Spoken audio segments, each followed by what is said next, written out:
अस्सलाम वालेकुम प्यारे बच्चों। आज हम एक्सरसाइज 2.2 स्टार्ट करेंगे। इस चैप्टर में हम सिस्टम ऑफ रियल नंबर्स की बात करते हैं, एक्सपोनेंट्स की बात करते हैं और रेडिकल्स की बात करते हैं। हमने अपनी प्रीवियस एक्सरसाइज में रियल नंबर्स से रिलेटेड प्रॉपर्टीज को डिस्कस किया था। आज हम इस चैप्टर का next topic that is exponents start करेंगे इस एक्सरसाइज से। और सबसे पहले हम ये समझेंगे कि एक्सपोनेंट्स होते क्या हैं। तो बेसिकली हमारे पास एक्सपोनेंट ऐसी वैल्यूज होती हैं जिनमें हमारे पास एक बेस नंबर होता है या बेस वैल्यू होती है। वो बेस वैल्यू कोई नंबर भी हो सकता है, वो बेस वैल्यू कोई वेरिएबल भी हो सकता है जिसकी जगह हम कोई भी नंबर इनपुट दे सकते हैं, और वो बेस वैल्यू कोई कंप्लीट एक्सप्रेशन भी हो सकती है। उस बेस वैल्यू की जो भी पावर होगी हम उस पावर को कहते हैं दैट इज द एक्सपोनेंट और द इंडेक्स, या हम उसको पावर भी कहते हैं। तो ये तीन नामों से जाना जाता है। आपके पास एक बेस वैल्यू है और उस बेस वैल्यू की कोई ना कोई पावर मौजूद है, तो इसका मतलब वो आपके पास एक एक्सपोनेंशियल वैल्यू है। अब इस बेस का और पावर का क्या लिंक है, किस तरह से इसको लिखा जा सकता है, इसके लिए हम इस एग्जांपल को देखते हैं कि अगर आपके पास बेस 2 है और उसकी पावर या एक्सपोनेंट या इंडेक्स 4 है, तो ये 4 ये इंडिकेट कर रहा है कि ये जो बेस वैल्यू है, ये बेस वैल्यू इटसेल्फ कितनी दफा अपने आप से मल्टीप्लाई होगा। इसका मतलब ये मल्टीप्लिकेशन की रिपीटेशन जो है वो रिपीटेशन, नंबर ऑफ रिपीटेशन को रिप्रेजेंट कर रहा होता है ये एक्सपोनेंट। तो अगर 2 to the power 4 in which base is 2 and the power is 4, so we can write 2 multiply by 2 multiply by 2 multiply by 2। आप ये देख सकते हैं कि यहां पर बेस 4 टाइम्स अपने आप से ही मल्टीप्लाई हो रही है।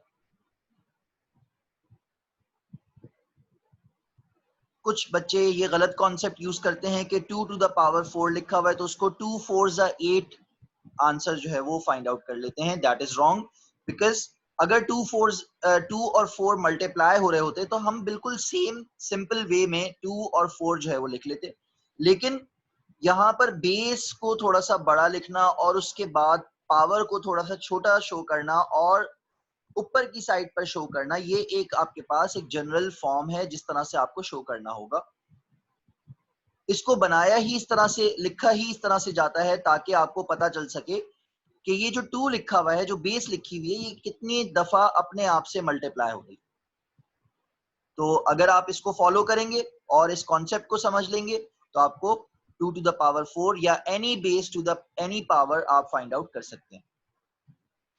सो the answer of this exponential is 16 in this case.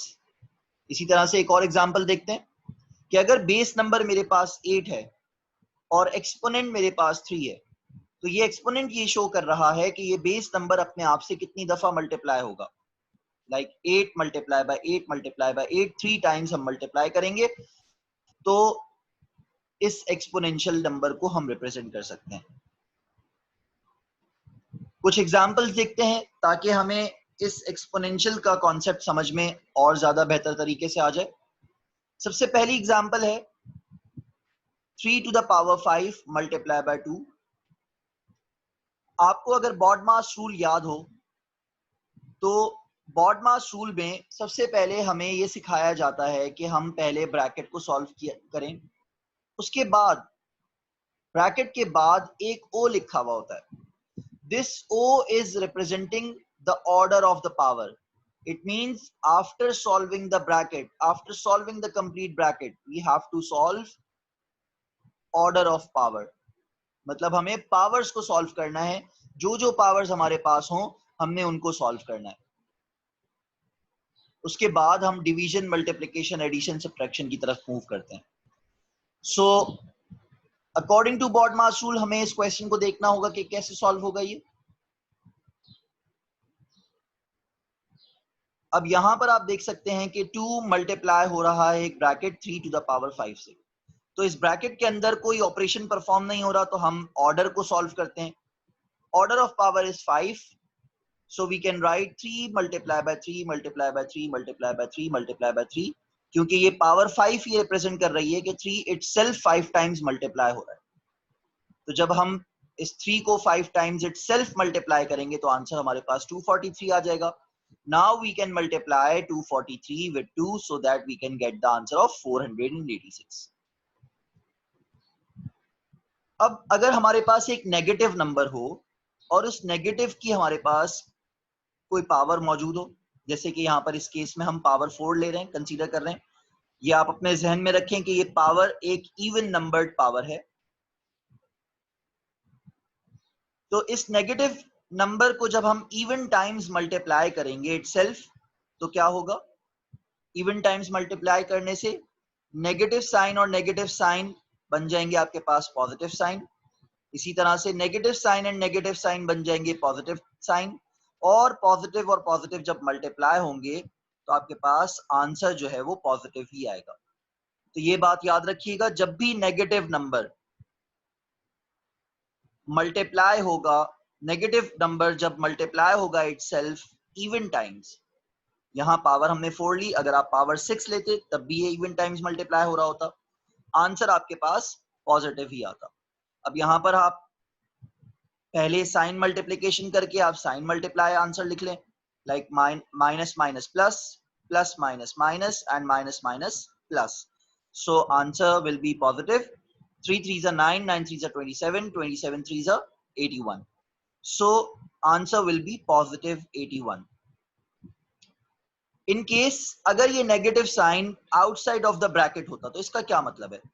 अभी यहां पर हमने देखा था कि ये जो पावर 4 है, ये जो इंडेक्स 4 है, ये इस नेगेटिव साइन की भी पावर है और ये इस वैल्यू 3 की भी पावर है। लेकिन यहां पर इस केस में नेगेटिव साइन आप देख सकते हैं कि आउटसाइड ऑफ द ब्रैकेट है और ये जो पावर 4 है ये सिर्फ और सिर्फ ब्रैकेट पर अप्लाई हो रही है।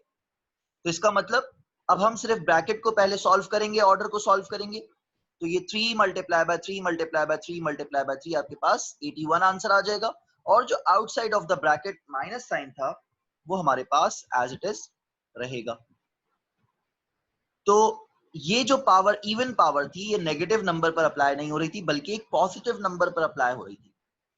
तो इसलिए आपको ये पता होना चाहिए कि नेगेटिव नंबर और पॉजिटिव नंबर में क्या डिफरेंस है। इसी तरह से एक और एग्जांपल देखते हैं, अगर नेगेटिव नंबर की पावर ऑड नंबर्ड पावर हो तो क्या होगा? आप देख सकते हैं कि ये पावर ये रिप्रेजेंट कर रही है कि ये negative number 3 times itself multiply होगा। इट मींस कि आप अगर साइन मल्टीप्लिकेशन पहले करेंगे तो negative negative will give you the positive result and one negative sign is still left, so positive sign and negative sign will make you a negative sign, plus minus will give you minus. So whenever you will multiply a negative number odd times by itself, so it will give you a negative result. Remember that, keep in your mind, जब भी आप negative number को odd times multiply करेंगे तो हमेशा क्या होगा, आप नेगेटिव नेगेटिव से तो पॉजिटिव आंसर हासिल कर लेंगे, इवन टाइम्स मल्टीप्लाई करते करते आप पॉजिटिव नंबर्स ही हासिल करते रहेंगे, लेकिन जब आखिर में एक ऑड वैल्यू रह जाएगी, एक आपके पास वैल्यू रह जाएगी नेगेटिव साइन के साथ, तो वो नेगेटिव साइन उस आंसर को नेगेटिव बना देगा। अब हमने एक्सपोनेंट्स पढ़ लिए, अब एक्सपोनेंट से रिलेटेड हमारे पास कुछ लॉज हैं, याद रखें ये लॉज मल्टीप्लिकेशन से बिलोंग करते हैं। तो हम जो भी लॉज पढ़ेंगे वो प्रोडक्ट से रिलेट कर रहे होंगे, मल्टीप्लिकेशन से रिलेट कर रहे होंगे या डिवीजन से रिलेट कर रहे होंगे। सबसे पहला हमारे पास लॉ है, when bases are same powers will be added. When bases are same powers will be added, इसका मतलब कि आपके पास दो बेसिस सेम है और वो दोनों बेसिस मल्टीप्लाई हो रही हैं। I am repeating it again, two bases are same and both of the bases are multiplying together. So what you have to do in the next step, you have to write down that base at once and you have to add both of the powers. इसका मतलब क्या है? जैसे एक example देखते हैं, आपके पास 5 है, 5 टू द पावर 2, ये मल्टीप्लाई हो रहा है 5 टू द पावर x से। तो आप क्या करेंगे? नेक्स्ट स्टेप में आप ये लिख सकते हैं, bases are same, powers will be added. So 5 to the power 2 plus x. एक और एग्जांपल देखते हैं, आपके पास अगर लिखा होता 3 to the power 3 multiply by 3 to the power 5, तो नेक्स्ट स्टेप में आप 3 to the power 3 plus 5, तो आपके पास आंसर आ जाएगा 3 to the power 5 plus 3 is 8.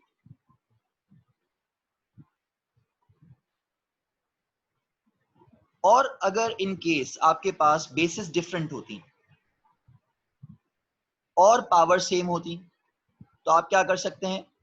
अगर बेसिस डिफरेंट हैं और दोनों मल्टीप्लाई हो रही हैं और उनकी पावर सेम है, तो आप उन पावर्स को कॉमन लेकर लिख सकते हैं। या आप ये भी कह सकते हैं कि आपके पास दो डिफरेंट बेसिस मल्टीप्लाई हो रही हैं और आउटसाइड ऑफ द ब्रैकेट एक पावर आपके पास लिखी हुई है, तो वो पावर इंडिविजुअल बेस की पावर्स बन सकती हैं।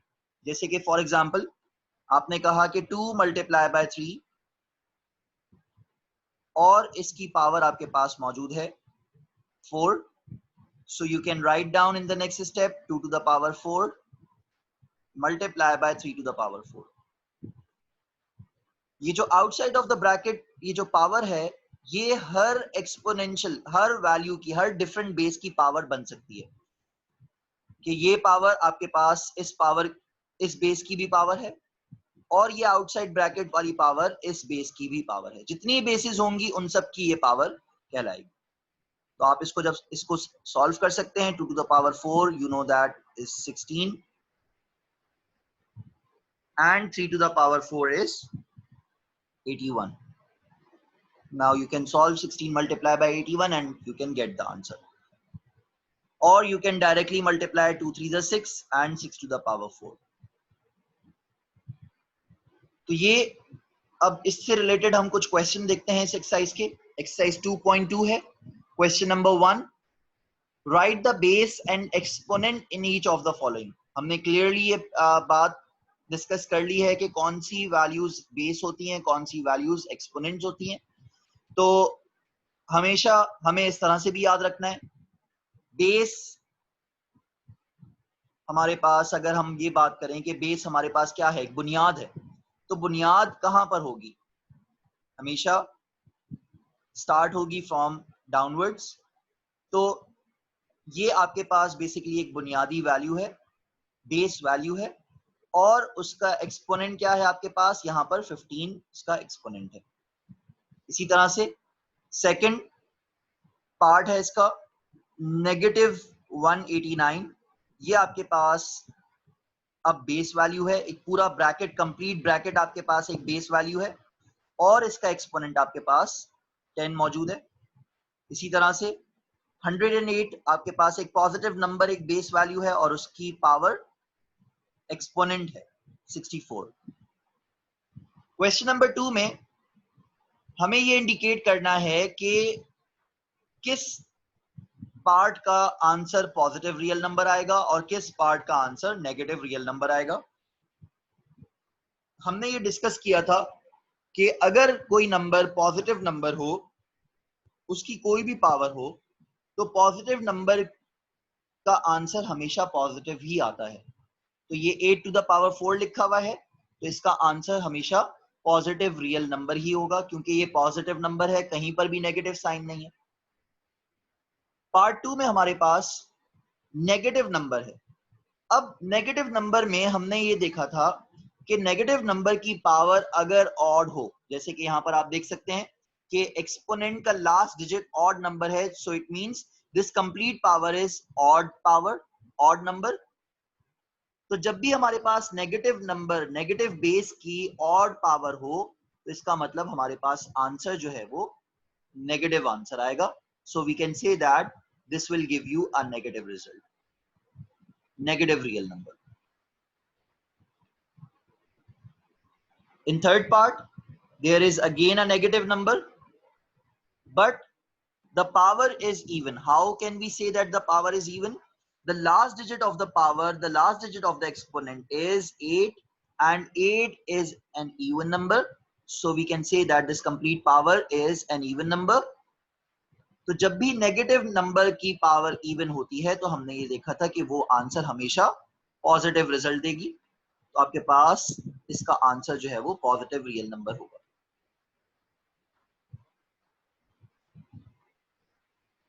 क्वेश्चन नंबर 3 हमारे पास इस बुक का, इसमें ये पूछा जा रहा है कि हम किस तरह से, कौन सा करेक्ट वे है. हमें दो वेज बताए जाएंगे, तरीके बताए जाएंगे. उन दोनों तरीकों में से कौन सा तरीका सही है और कौन सा तरीका गलत है. तो हमने ये देखा था कि हमें जब भी एक्सपोनेंट्स को सॉल्व करना हो तो हमें अपने जहन में बॉडमास रूल रखना है. तो बॉडमास रूल क्या कहता है कि हमें पहले ऑर्डर ऑफ पावर सॉल्व करनी है, उसके बाद मल्टीप्लिकेशन, एडिशन और सब्ट्रैक्शन या डिवीजन की तरफ जा सकते हैं. तो सबसे पहले पार्ट में हमें ये कहा जा रहा है कि हम पहले 38 को मल्टीप्लाई कर लें 83 के साथ. तो क्या आप ऐसा करने का सोचेंगे? और उसके बाद फिर हम नाइन्थ पावर फाइंड आउट कर लें after getting the result of 38 and 83. तो ये तो बॉडमास रूल नहीं हुआ, क्योंकि हमने पहले ये सोचा था कि हमें पहले ऑर्डर ऑफ पावर सॉल्व करनी है, बाद में हमें मल्टीप्लिकेशन की तरफ जाना है. It means this method is the wrong method. Let's see the next method. We first find the ninth power of 83.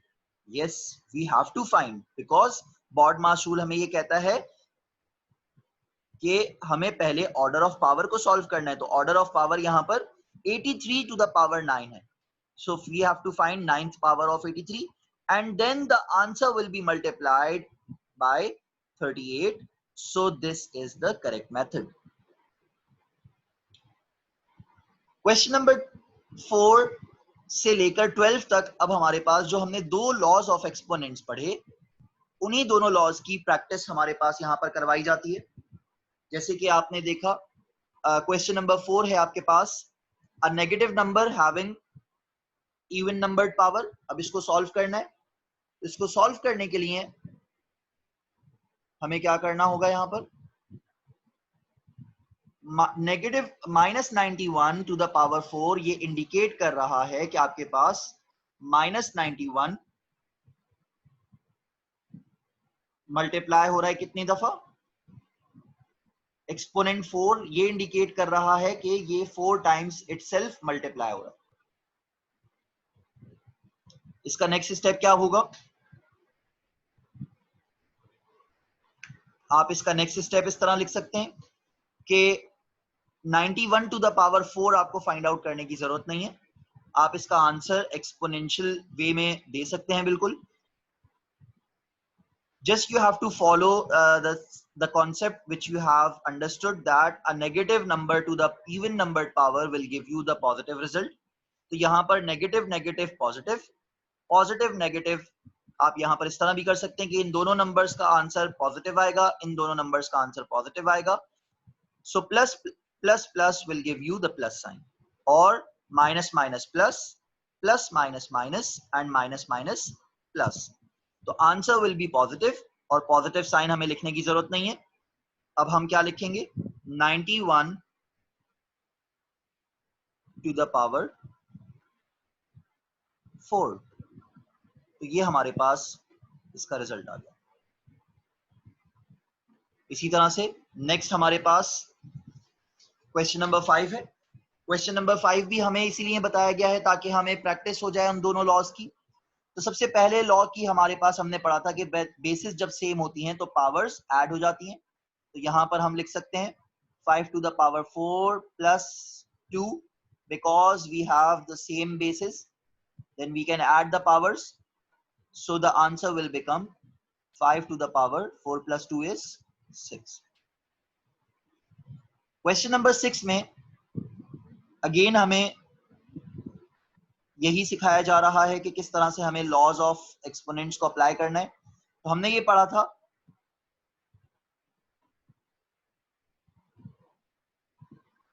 कि जब बेसिस सेम हो तो पावर्स ऐड हो जाती हैं। तो यहां पर हमें अब 3 सेम बेसिस मल्टीप्लाई होती हुई दिख रही हैं। याद रखें ये सिर्फ केस हम मल्टीप्लिकेशन या डिवीजन के लिए देख रहे हैं कि अगर सेम बेसिस मल्टीप्लाई हो रही हो तो उनकी पावर्स ऐड हो जाएंगी। तो यहां पर 4 + 3 + 8 हम तमाम पावर्स को ऐड कर देंगे। और याद रखें आपको बेसिस जो है वो डिफरेंशिएट करने के लिए विद फ्रॉम पावर, बेस को आपने थोड़ा बड़ा लिखना है और एक्सपोनेंट्स को आपने छोटा लिखना है। और एक्सपोनेंट्स या पावर्स की जगह कहां पर है? बेस के ऊपर आपको लिखना होगा हमेशा, ताकि ये पता चल सके कि कौन सा नंबर बेस है और कौन सा नंबर आपके पास एक्सपोनेंट है। आंसर क्या आ जाएगा इसका? a⁴ 4 + 3 + 8, so it will give you the result of 15. a⁴ is the result. इसी तरह से अब आपके पास नेक्स्ट क्वेश्चन है। आप यहां देख सकते हैं कि तमाम वैल्यूज मल्टीप्लाई हो रही हैं। तो जो सेम बेसिस हैं उनकी पावर्स ऐड कर लेते हैं। यहां पर सबसे पहले आपको दिख रहा है a⁴ 1 + 5. Similarly, b is multiplying, so b⁴ 2 + 3. Then c is also multiplying and there is one more base as same as c, so 3 + 2. ये हमने लॉ में पढ़ा था कि when bases are same powers will be added। तो यहां पर हमने देखा कि रिजल्ट आपके पास आ रहा है a⁴ 6, b⁴ 5 and c⁴ 5। अच्छा, क्या ये रिजल्ट फाइनल हो सकता है? हमने एक और लॉ में ये सीखा था कि अगर आपके पास कोई दो बेसिस ऐसी हों जिनकी पावर सेम हो तो आप उन पावर्स को कंबाइन करके कॉमन करके लिख सकते हैं।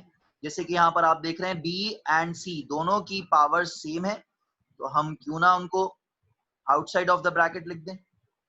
yes, we can write like this, so b multiplied by c⁴ 5, so this will be your final answer.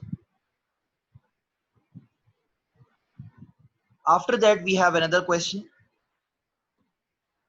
8 multiplied by 3⁴.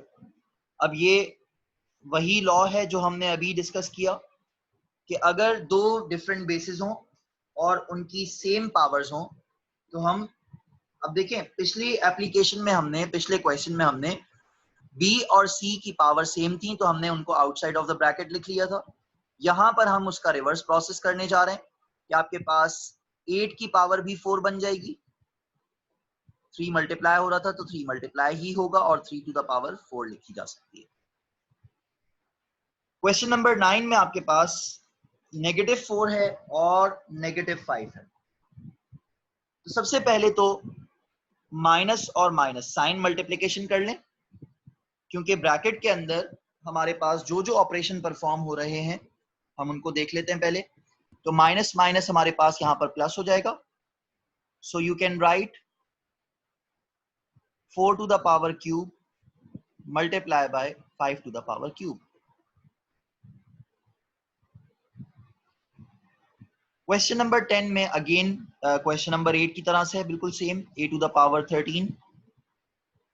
जब दो डिफरेंट बेसिस और सेम पावर्स हों तो वो कंबाइंड पावर को हम इंडिविजुअल पावर बना सकते हैं। तो इसीलिए ये तमाम क्वेश्चन आपके उन दोनों लॉज की प्रैक्टिस के लिए हैं, 3⁵ and y⁵। Question number 12 is same, 3⁴14, 5⁴14, x⁴14 and y⁴14। I hope बच्चों आपको एक्सरसाइज 2.2 अच्छी तरह से समझ में आ गई होगी। अगर आपको मेरा समझाना पसंद आया तो इस वीडियो को जरूर लाइक कीजिएगा, यूट्यूब चैनल सब्सक्राइब करना ना भूलिएगा, फेसबुक पेज को भी फॉलो कर लीजिएगा। थैंक यू सो मच बच्चों, अल्लाह हाफिज।